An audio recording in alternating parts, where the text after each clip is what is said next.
અમદાવાદ શહેરના ન્યૂ મણિનગર વિસ્તારમાં વિકાસના કામ દરમિયાન એક મોટી દુર્ઘટના સર્જાઈ છે.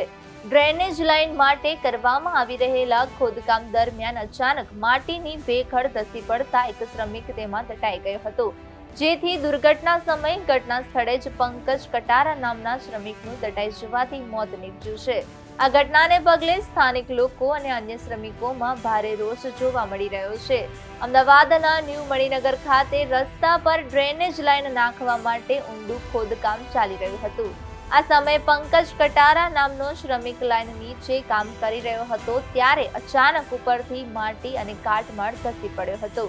પંકજને બહાર કાઢવા માટે તાત્કાલિક પ્રયાસો કરવામાં આવ્યા હતા, પરંતુ માટીનો જથ્થો વધુ હોવાથી તેને બચાવી શકાયો ન હતો. પ્રાથમિક તપાસમાં માટી નીચે દટાઈ જવાથી શ્વાસ રૂંધાવાને કારણે તેનું મોત થયું હોવાનું સામે આવ્યું છે. આ ઘટના બાદ કોન્ટ્રાક્ટર અને તેની કામ કરવાની પદ્ધતિ પર ગંભીર સવાલો ઉઠી રહ્યા છે.